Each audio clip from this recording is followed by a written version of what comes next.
Hi students, welcome back to my channel MD ಹ್ಯಾಪಿ. ರಾಧೆ ರಾಧೆ. ಆತ್ಮೀಯ ಪ್ರಥಮ PUC ವಿದ್ಯಾರ್ಥಿಗಳೇ, ಕರ್ನಾಟಕ ಸರ್ಕಾರ ಶಾಲಾ ಶಿಕ್ಷಣ ಇಲಾಖೆ ಪದವಿ ಪೂರ್ವ 2026-27ನೇ ಸಾಲಿನ ಪ್ರಥಮ PUC 1ನೇ ಘಟಕ ಪರೀಕ್ಷೆಯ ಮಾದರಿ ಪ್ರಶ್ನೆ ಪತ್ರಿಕೆಯನ್ನು ಇಲ್ಲಿ ಕೊಟ್ಟಿದ್ದಾರೆ. ಸಮಯ 1 ಗಂಟೆ. ವಿಷಯ ಅರ್ಥಶಾಸ್ತ್ರ. ಗರಿಷ್ಠ ಅಂಕಗಳು 30 ನಿಮಗೆ ಇಲ್ಲಿ ಕೊಟ್ಟಿದ್ದಾರೆ. 40 ಬದಲಿ 30 ಕೊಟ್ಟಿದ್ದಾರೆ. 10 ಅಂಕಗಳು ನಿಮ್ಮ ಶಿಕ್ಷಕರು ನಿಮಗೆ ಕೊಡ್ತಾರೆ. ನೇರವಾಗಿ ವಿಷಯದ ಕಡೆ ಬರ್ತೀನಿ. ದಯವಿಟ್ಟು ನನ್ನದೊಂದು ರಿಕ್ವೆಸ್ಟ್ ಏನಪ್ಪ ಅಂತಂದರೆ, ನಮ್ಮ ಚಾನಲನ್ನು ಇನ್ನೂ ಯಾರು ಸಬ್ಸ್ಕ್ರೈಬ್ ಆಗಿಲ್ಲ, ದಯವಿಟ್ಟು ನಮ್ಮ ಚಾನಲ್ ಸಬ್ಸ್ಕ್ರೈಬ್ ಮಾಡ್ಕೊಳ್ಳಿ ಅಂತ ಹೇಳ್ತೀನಿ. ಮತ್ತು ವಿಡಿಯೋಗಳನ್ನು ನಿಮ್ಮ ಸ್ನೇಹಿತರಿಗೆ ಶೇರ್ ಮಾಡಿ. ವಿಡಿಯೋ ಲೈಕ್ ಆದರೆ ಒಂದು ಲೈಕನ್ನು ಕೊಡಿ. ಆತ್ಮೀಯ ಪ್ರಥಮ PUC ವಿದ್ಯಾರ್ಥಿಗಳೇ, ಈ ವಿಡಿಯೋದಲ್ಲಿ ಗಮನಿಸುವಂಥದ್ದು, ನೀವು ಪ್ರಥಮ ಬಾರಿ ಈ ಒಂದು ಅರ್ಥಶಾಸ್ತ್ರವನ್ನು SSLC ನಂತರ ಆಪ್ಷನಲ್ ಸಬ್ಜೆಕ್ಟ್ ಆಗಿ ತೆಗೆದುಕೊಂಡಿರ್ತೀರಿ. ಇಲ್ಲಿ ಕೆಲವು ಸೂಚನೆಗಳನ್ನು ಕೊಟ್ಟಿದ್ದಾರೆ. ಪ್ರಶ್ನೆಗಳ ಸಂಖ್ಯೆಯನ್ನು ಮಾರ್ಜಿನಲ್ಲಿ ಸ್ಪಷ್ಟವಾಗಿ ಬರೀರಿ. ಪ್ರತಿ ಪ್ರಶ್ನೆಗೆ ಉತ್ತರವನ್ನು ನಿರಂತರವಾಗಿರ್ಬೇಕು. 1 ಆದರೆ 2, 2 ಆದರೆ 3, 4, 5 ಈ ಥರ ಉತ್ತರವನ್ನು ಬಿಡಿಸಬೇಕು ಅಂತ ಹೇಳ್ತಾರೆ. ಭಾಗ ಎ ನಲ್ಲಿ ಪ್ರಶ್ನೆಗಳ ಪ್ರಥಮವಾಗಿ ಬರೆದ ಉತ್ತರವನ್ನು ಮಾತ್ರ ಮೌಲ್ಯಮಾಪನದಲ್ಲಿ ಪರಿಣಾಮ. ಈ ಭಾಗ ಎ ಇದೆಯಲ್ಲ, ಇಲ್ಲಿ ಈ ಉತ್ತರಗಳಿಗೆ ನೀವು ಆಯ್ಕೆಗಳು ಎ ಅಂತ ಬರೆದ್ರೆ ಅದೇ ಫೈನಲ್ಲು, ನೆನಪಿರಲಿ. ಅದು ಆ ರೀತಿಯಾದಂಥ ವಿವರಣೆಯನ್ನು ಅಲ್ಲಿ ಮಂಡಳಿಯವರು ಏನು ಮಾಡ್ತಾರೆ ಅಂದರೆ, ಪ್ರಥಮ ಬಾರಿ ಬರೆದಿರುವಂಥ ಉತ್ತರವನ್ನು ಕನ್ಸಿಡರ್ ಮಾಡ್ತಾರೆ ಅಂತ ಹೇಳ್ತಾರೆ. ಸೊ ನಾವೀಗೇನು ಮಾಡೋಣ ಅಂತಂದರೆ, ಮೊದಲಿಗೆ ಭಾಗ ಎ ಅನ್ನು ನಾವು ಗಮನಿಸ್ತಾ ಹೋಗೋಣ. ಏನಿದೆ ಭಾಗ ಎ ಅಲ್ಲಿ? ಭಾಗ ಎ ಅಲ್ಲಿ ನಿಮಗೆ ಬಹು ಆಯ್ಕೆ ಪ್ರಶ್ನೆಗಳಿದಾವೆ. ಏನ್ರಿ? ಬಹು ಆಯ್ಕೆ ಪ್ರಶ್ನೆಗಳನ್ನು ಇಲ್ಲಿ ಕೊಟ್ಟಿದ್ದಾರೆ. ಎಷ್ಟು? 2 ಪ್ರಶ್ನೆಗಳನ್ನು ನಿಮಗೆ ಇಲ್ಲಿ ಬಹು ಆಯ್ಕೆಯಲ್ಲಿ ಕೊಡ್ತಾರೆ. ಸರಿಯಾದ ಉತ್ತರವನ್ನು ಆರಿಸಿ ಬರೆಯಿರಿ. ಅಂದರೆ ಕೊಟ್ಟಂಥ 4 ಆಯ್ಕೆಗಳಲ್ಲಿ 1 ಸರಿಯಾಗಿದೆ, ಅದನ್ನು ಆಯ್ಕೆ ಮಾಡಿ ನೀವು ಬರಿಬೇಕು. ಹಾಗಾ? ಗಮನಿಸ್ತಾ ಹೋಗಿ ನೋಡಿ. ದೈನಂದಿನ ಜೀವನ ವ್ಯವಹಾರಗಳಲ್ಲಿ ಮಾನವ ಅಧ್ಯಯನದ ಸುತ್ತ ಈ ವಿಷಯಗಳು ಸುತ್ತುತ್ತದೆ ಅಂಥೇಳಿ ಪ್ರಶ್ನೆಯನ್ನು ಕೊಟ್ಟಿದ್ದಾರೆ. 4 ಆಯ್ಕೆಗಳು ಕೊಟ್ಟಿದ್ದಾರೆ. 1ನೇದು ಎ ಇತಿಹಾಸ, ಬಿ ಅರ್ಥಶಾಸ್ತ್ರ, ಸಿ ರಾಜ್ಯಶಾಸ್ತ್ರ, ಡಿ ಸಮಾಜಶಾಸ್ತ್ರ.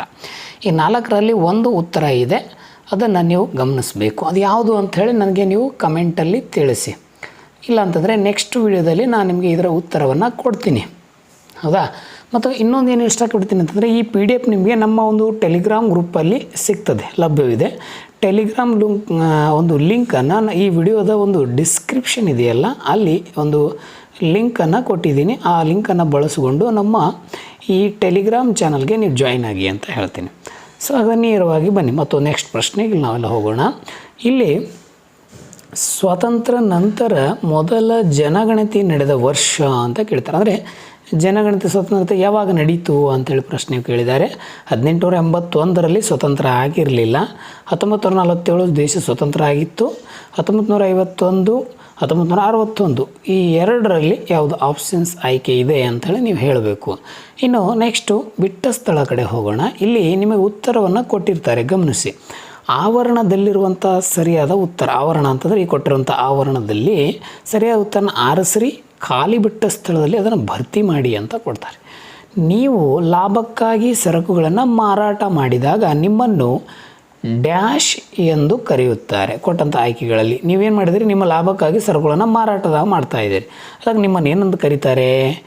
ಮಾರಾಟಗಾರ ಅಂತ ಕರೀತಾರೆ. ಏನ್ರಿ? ಮಾರಾಟಗಾರ.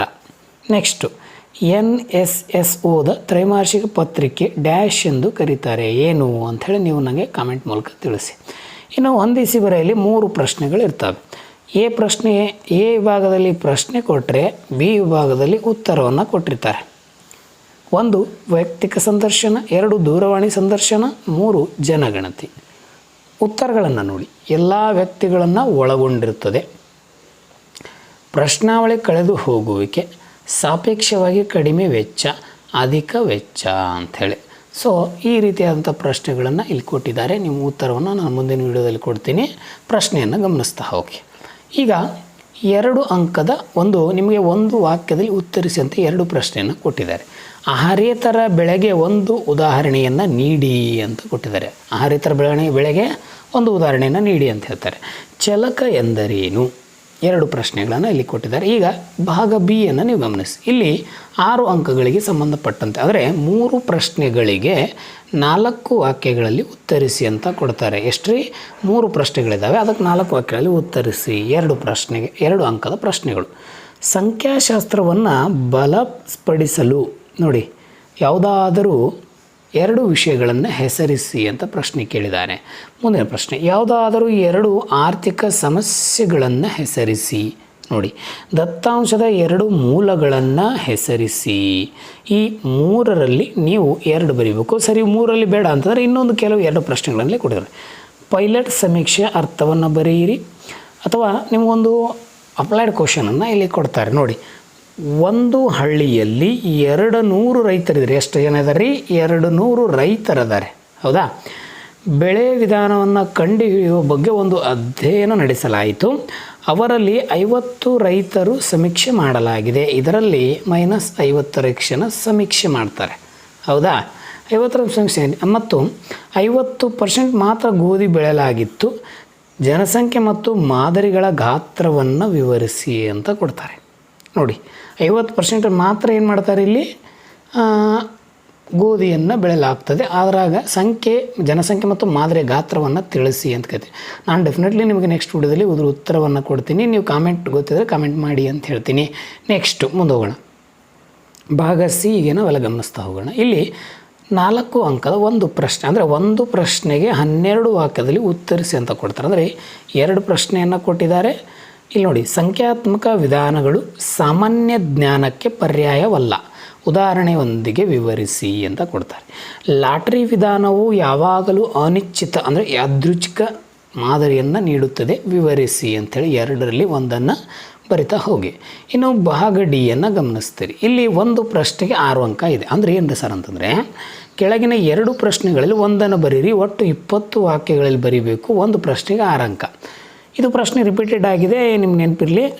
ನಿಜ ಜೀವನದಲ್ಲಿ ನಾನು ಅಲ್ಲಾದಿನ್ನಷ್ಟು ಅದೃಷ್ಟವಂತರಾಗಲು ಸಾಧ್ಯವಿಲ್ಲ ಅಂತೇಳಿ ಅದನ್ನು ಸಮರ್ಥಿಸಿ ಅಂತ ಭಾಳ ಸರಿ ಪ್ರಶ್ನೆ ಇದೆ. ನಿಮಗದು ಭಾಳ ಸರಿನೂ ಕೇಳಿದ್ದಾನೆ. ಸಂಖ್ಯಾಶಾಸ್ತ್ರವು ಅರ್ಥಶಾಸ್ತ್ರದ ಅಧ್ಯಯನಕ್ಕೆ ಹೇಗೆ ನೆರವಾಗಿದೆ ಎಂಬುದನ್ನು ಸಂಕ್ಷಿಪ್ತವಾಗಿ ವಿವರಿಸಿ ಅಂಥೇಳಿ ಪ್ರಶ್ನೆಯನ್ನು ಕೇಳಿದ್ದಾನೆ. ಸೊ ಅದನ್ನು ನೀವಿಲ್ಲಿ ನೋಡ್ಕೊತಾ ಹೋಗಿ ಅಂತ ಹೇಳ್ತೀನಿ. ಇನ್ನು ಭಾಗ ಹೀಗೆ ಹೇಳ್ತೀನಿ. ಇಲ್ಲಿ ನಿಮಗೆ ಒಂದು 5 ಅಂಕದ ಒಂದು ಕಾರ್ಯಭಾರ ಅಥವಾ ನಿಯೋಜನೆ ಆಧಾರಿತ ಪ್ರಶ್ನೆಯನ್ನು ಕೊಟ್ಟಿರ್ತಾರೆ. ಸರ್ ಇಲ್ಲಿ ನೋಡಿ, ಶಾಲೆಗಳಲ್ಲಿನ ಮಧ್ಯಾಹ್ನದ ಬಿಸಿ ಊಟ ಯೋಜನೆಯ ಸಮೀಕ್ಷೆ ನಡೆಸಲು ಯಾವುದಾದ್ರೂ 5 ಪ್ರಶ್ನೆಗಳನ್ನು ರಚಿಸಬೇಕು ಅಂತೇಳಿ ನಿಮ್ಗೆ ಕೊಡ್ತಾರೆ. ನೀವು 1, 2, 3, 4, 5 ಪ್ರಶ್ನೆಗಳನ್ನು ರಚಿಸಿ ಅದಕ್ಕೆ ಪರ್ಯಾಯವಾದಂಥ ಉತ್ತರವನ್ನು ಸಹ ನೀವು ಇಲ್ಲಿ ಕೊಡಬೇಕಾಗ್ತದೆ. ಸೊ ಆತ್ಮೀಯ ಪ್ರಥಮ PUC ವಿದ್ಯಾರ್ಥಿಗಳೇ, ಈ ಒಂದು ಮಾದರಿ ಪ್ರಶ್ನೆ ಪತ್ರಿಕೆ ಮಂಡಳಿಯವರು ಬಿಟ್ಟರು ಅಂದರೆ ಬಹಳಷ್ಟು ಹೆಲ್ಪ್ಫುಲ್ ವಿದ್ಯಾರ್ಥಿಗಳಿಗೆ ಆಗ್ತಾ ಇದೆ. ಮತ್ತು ವಿದ್ಯಾರ್ಥಿಗಳಿಗೆ ಸೋರ್ಸ್ ಕಲೆಕ್ಟ್ ಮಾಡಲಿಕ್ಕೆ ಮತ್ತು ಇನ್ನಷ್ಟು ಅತಿಯಾಗಿ ಈ ಇತಿಹಾಸ ಏನು ಅರ್ಥಶಾಸ್ತ್ರ ಆಗಿರ್ಬೋದು, ಸೋಷಿಯಾಲಜಿ, ಹಿಸ್ಟ್ರಿ, ಕನ್ನಡ ಎಲ್ಲ ವಿಷಯಗಳನ್ನು ತಿಳಿದುಕೊಳ್ಳಲಿಕ್ಕೆ ಮೌಲ್ಯಮಾಪನ ಮಂಡಳಿಯವರು LBA ತಂದಿರುವಂಥದ್ದು ಬಹಳ ಉಪಯುಕ್ತ ಮಾಹಿತಿ ಅಂತ ಹೇಳ್ತಾ ಈ ವಿಡಿಯೋನ ಇಲ್ಲಿ ಕೊನೆಗೊಳಿಸ್ತೀನಿ. ಸೊ ಎಲ್ರಿಗೂ ಧನ್ಯವಾದಗಳು. ನಮಸ್ಕಾರ. ರಾಧೆ ರಾಧೇಯ.